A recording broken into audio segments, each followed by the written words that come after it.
kafartum inna adzabi lasyadid. La in syakartum la azidannakum. Maka siapa yang bersyukur kepada Allah Subhanahu wa taala atas anugerah yang Allah berikan, maka Allah akan tambah kenikmatan tersebut. Kita dikasih kesehatan oleh Allah banyak-banyak, kita bersyukur. Kayaknya saya ini peringatan buat saya juga ini. Mungkin kemarin saya nggak banyak syukur, ini meriang terus ini, masuk angin terus ini. Kayaknya kurang mensyukuri nikmat kesehatan ini kayaknya. Makanya belum ditambah ini. Saya senang ngaji itu karena apa? Karena seringnya memperingatkan diri saya sendiri sebenarnya. Jadi ingat. Ini. Siapa yang bersyukur atas nikmat yang Allah berikan, maka dia akan ditambah oleh Allah Subhanahu wa taala nikmatnya. Dan siapa yang ingkar terhadap apa yang sudah Allah berikan, maka azab Allah sangat pedih. Ini ya. Jadi yang namanya anugerah dari Allah Subhanahu wa taala.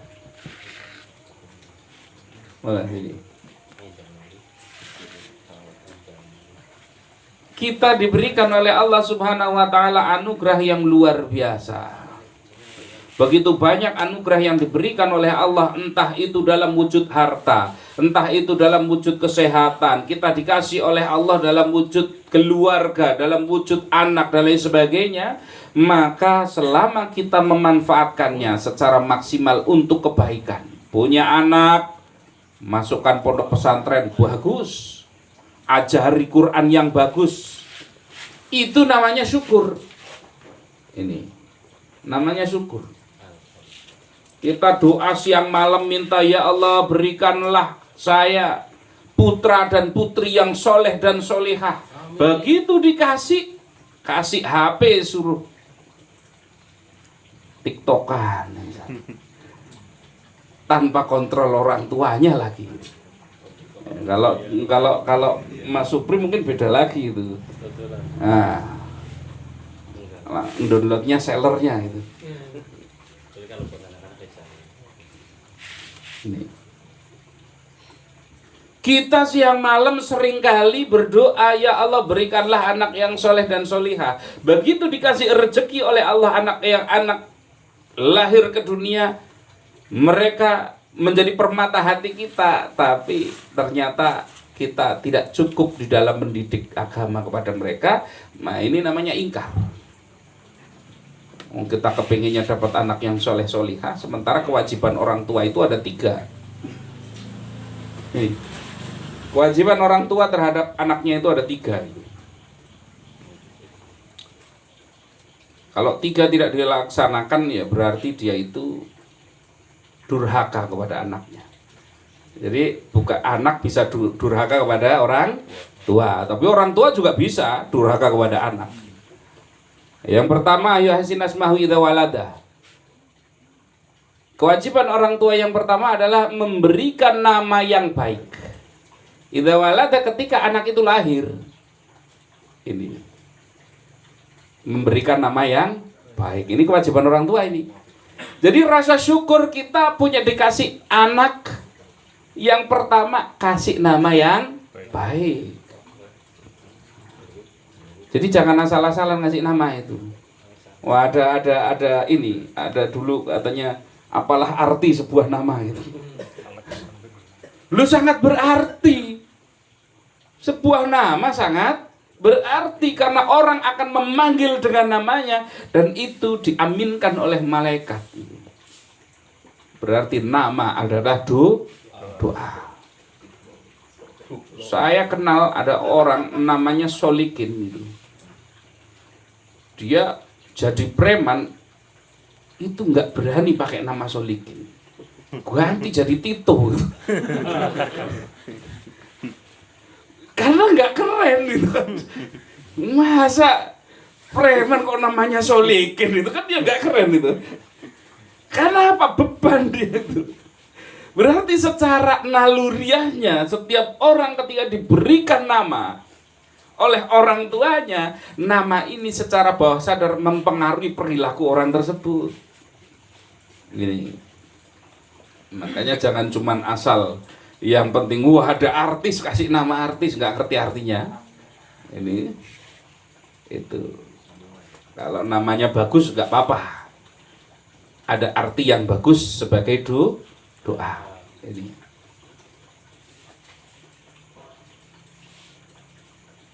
Yang kedua, kewajiban orang tua itu mengajarkan Al-Quran.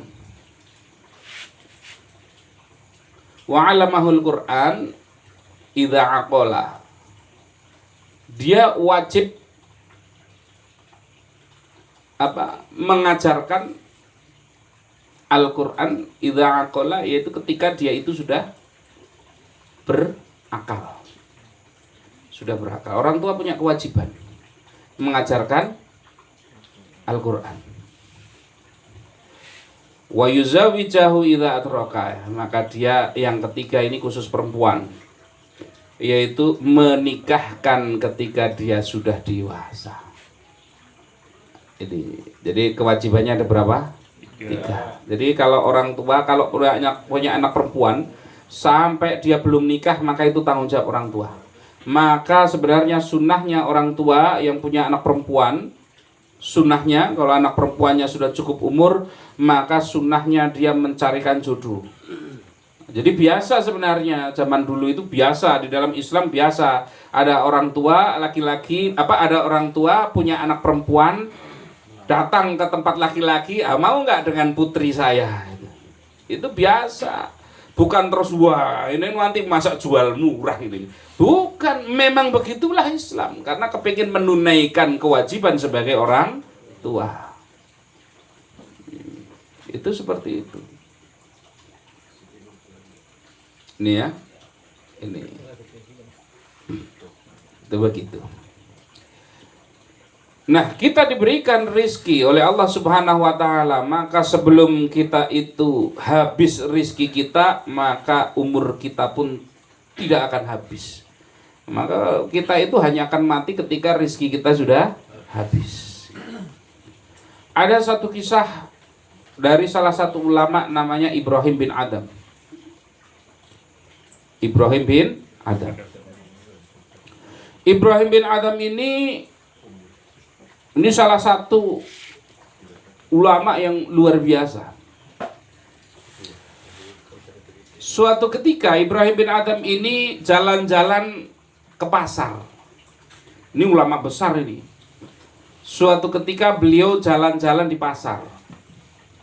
Ketika jalan-jalan di pasar itu melewati ada seorang laki-laki yang sudah tua yang putus kedua kakinya. Jadi orang ini kena penyakit lepra. Lepra itu sendi-sendinya ya mudah ini lepas sama gimana itu. Jadi sudah putus kedua kakinya, sudah putus kedua tangannya, penyakitnya lepra, orang mau mendekat aja jijik itu. Dan buta kedua matanya. Tidak punya rumah, hanya duduk di pinggir pasar itu. Ini kira-kira dengan kita kira-kira sengsara mana ini? Orang ini dengan kita sengsara mana kira-kira? Maka dia itu hanya bertahan hidupnya itu hanya dari orang yang memberikan makan. Orang lewat kasih makan, itu ngasihnya langsung ke mulutnya karena dia nggak punya tangan. Nggak punya tangan, nggak punya kaki dan buta itu. Maka orang kasih ke mulutnya. Lah waktu itu Ibrahim bin Adam melihat orang tersebut, ada yang ngasih makan.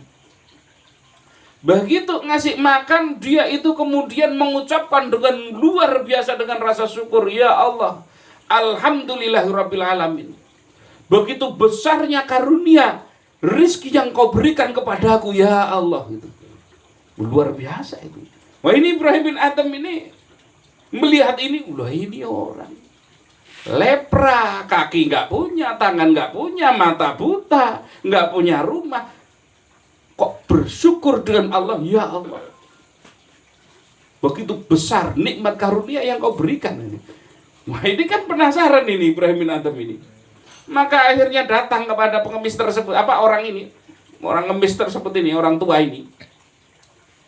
Assalamualaikum. Orang ini menjawab, waalaikumsalam, ya Ibrahim bin Adham. Buta ini. Lah ini Ibrahim bin Adham kaget ini. Loh, ini pernah ketemu enggak? Apa enggak kok tiba-tiba dia tahu namanya itu. Ini.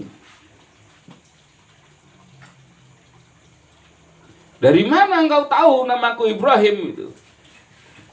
Apa kata pengemis tua ini, pengemis buta ini? Sejak saya mengenal Allah Subhanahu wa taala, maka tidak ada yang tidak saya ketahui. Walaupun dia buta, sekali mendengar nama langsung tahu ini Ibrahim bin Adham. Belum pernah ketemu, langsung tahu namanya. Maka Ibrahim bin Adham bertanya kepada orang itu, saya tadi mendengar engkau mengucapkan alhamdulillah, begitu besarnya karunia Allah kepadaku. Bagaimana mungkin kau mengucapkan syukur seperti itu sementara kamu kaki nggak ada, tangan nggak ada, penyakit lepra, matamu buta? Kok bisa kamu merasa kalau Allah memberikan karunia yang begitu besar kepadamu itu? Padahal kita yang diberikan sempurna oleh Allah, diberikan kita dua tangan yang sempurna, kedua kaki yang sempurna, mata yang mampu melihat dengan sempurna, diberikan kesehatan, nggak punya penyakit aneh-aneh itu. Kita masih punya rumah untuk tinggal, kita masih bisa perutnya kenyang, kita masih punya teman-teman itu. Pernah kita bersyukur kepada Allah dengan syukur yang luar biasa, ya Allah, engkau begitu besar memberikan karunia kepadaku, ya Allah. Pernah? Ini. Karena ini bersyukurnya luar biasa dari hatinya itu. Muncul rasa syukur dari dalam hatinya, keluar dari dalam hatinya. Ini.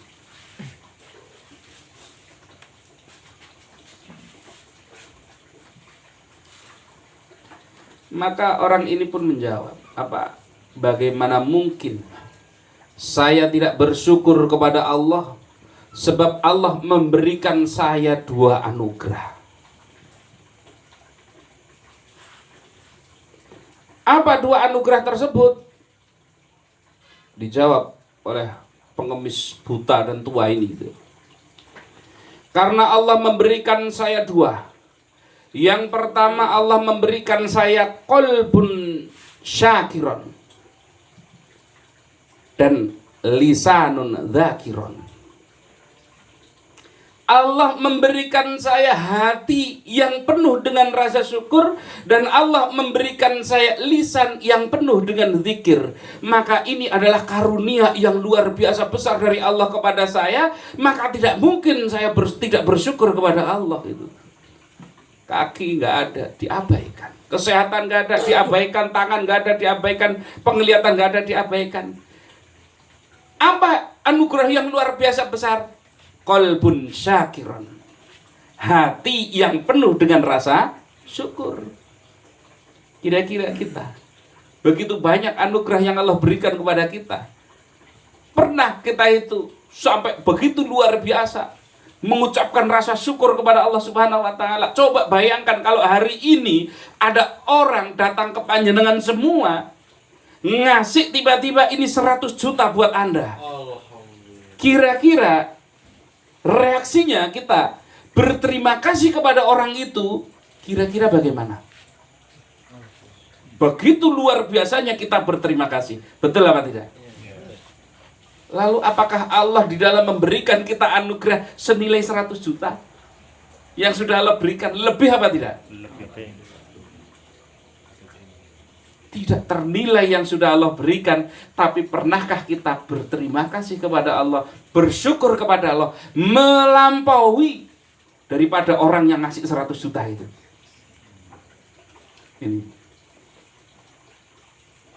mungkin kalau ada orang kasih, naikkan ini 1 miliar, wah langsung kita itu sujud syukur luar biasa, dengan orangnya langsung silaturahminya baik banget itu. Pokoknya orangnya nyuruh apa saja nurut itu, dikasih 1 miliar itu. Tapi Allah ngasih melampaui itu semua, melampaui itu semua. Karena kalau Allah itu kita diambil oleh Allah, bolehkah 1 tangan kita diambil oleh Allah diganti 1 miliar? Saya yakin gak ada yang mau. Bolehkah pandangan penglihatan kita dibayar 5 miliar diambil oleh Allah? Tidak ada yang mau. Tapi kita nggak pernah sujud sampai begitu luar biasanya. Ya Allah berikan apa? Ya Allah, alhamdulillah, Engkau memberikan saya kesehatan seperti ini, Engkau memberikan pandangan seperti ini, Engkau memberikan pendengaran yang seperti ini. Anugerah yang begitu besar ya Allah. Pernah? Ini enggak. Ini ya. Nah ini maka menjadi tadzkirah, menjadi pengingat untuk kita semua agar kita memperbanyak rasa syukur kepada Allah Subhanahu wa taala. Ini penting ini.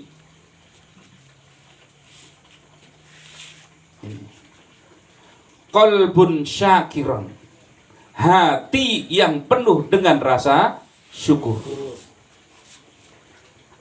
Kalau kita kepingin supaya kita hatinya dipenuhi dengan rasa syukur kepada Allah, maka fokuslah pikiran kita, renungkan, fokus kepada apa yang Allah berikan, maka akan muncul betapa begitu banyaknya Allah memberikan kepada kita. Maka perlu yang namanya kita itu merenung, memikirkan apa yang sudah Allah anugerahkan kepada kita supaya muncul rasa syukur. Qalbun syakir. Yang kedua, yang disyukuri oleh pengemis buta ini namanya apa? Lisanun dzakiron. Lisanun dzakiron. Lisan yang dipenuhi dengan zikir kepada Allah Subhanahu wa taala. Kita kira-kira banyak ngomong yang tidak bermanfaat dengan bermanfaat, yang bermanfaat kira-kira banyak yang mana ini? Setiap harinya itu. Dikatakan kalau laki-laki paling pendiam itu ngomongnya sekitar 7.000 sampai 10.000 kata per hari itu. Itu yang pendiam itu. Nah, kalau perempuan yang apa? Pendiam itu sekitar 16.000 gitu. Maaf. Laki-laki yang banyak omong itu 10.000 gitu. Nah, perempuan yang apa namanya yang paling pendiam itu sekitar 16.000 itu pendiam, katanya begitu, katanya yang sudah pernah ngitung. Saya belum pernah ngitung gitu. Dari sebanyak lisan kita berbicara setiap hari, kira-kira berapa banyak kalimat itu yang kalimatnya adalah kalimat yang baik? Berapa banyak kita diberikan kesempatan oleh Allah Subhanahu wa taala, nikmat lisan ini kita pakai untuk zikir setiap hari. Wong kita habis sholat saja itu mau zikir cuman subhanallah 3 alhamdulillah 3. Ini karena sudah ngaji akhirnya 11 nggak apa-apa lah.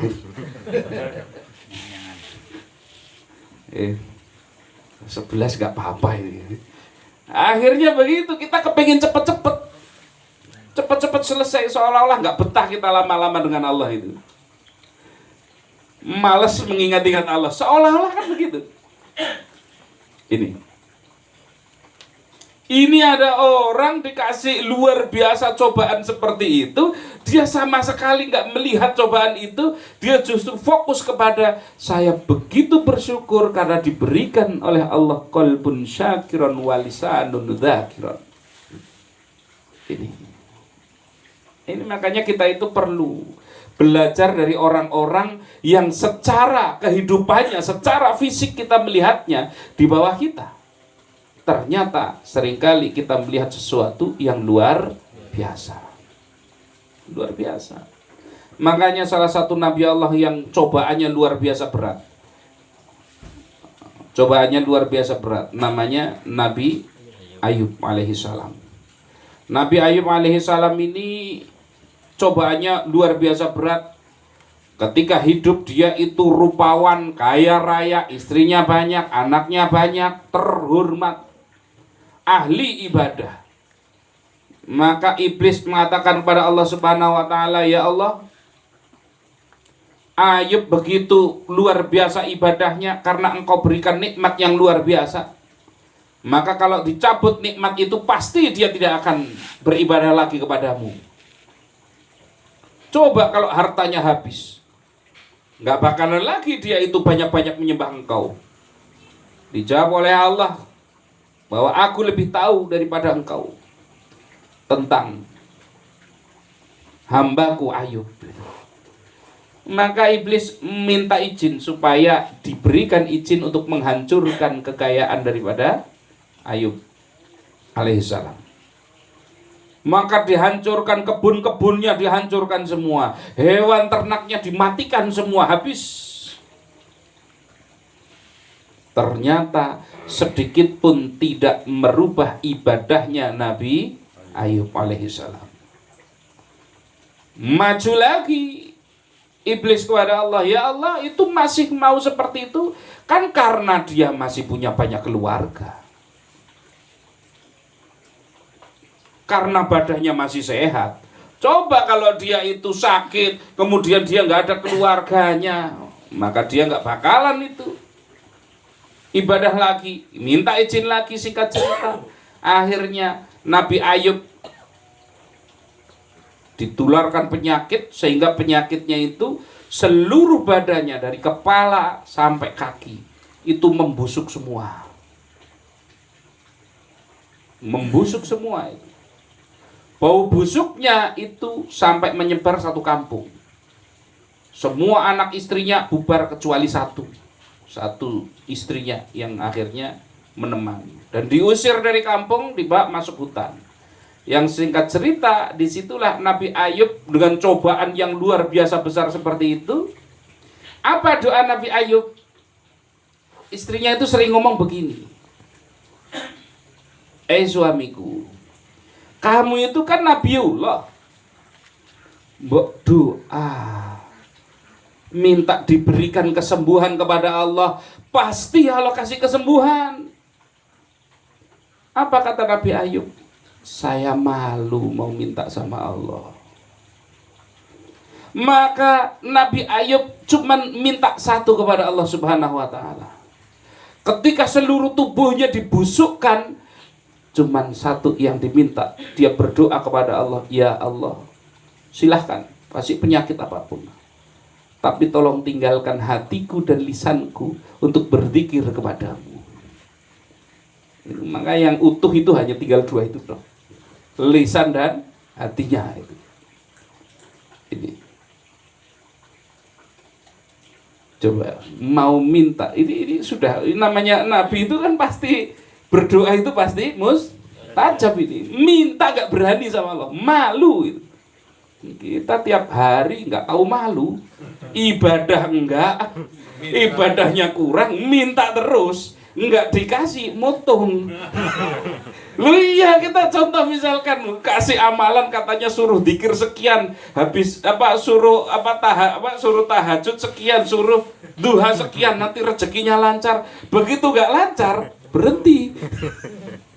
Sudah males ibadah, mintanya cepet, mutungan. Ini model-model kita ini. Nabi Ayub mau minta sembuh aja malu itu. Ini lah, tapi Allah Subhanahu wa taala luar biasa. Kita ibadahnya sedikit, kita lupanya banyak, kita khilafnya banyak, tapi kok ya Allah tetap memberikan kita begitu banyak karunia. Maka sudah seharusnya kita bersyukur kepada Allah Subhanahu wa taala melampaui yang lainnya. Ada yang namanya rasa syukur itu. Rasa syukur itu harus kita ungkapkan untuk setiap pemberian dari Allah Subhanahu wa taala.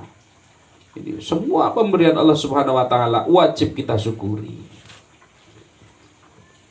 tapi tidak juga harus semua dibanggakan.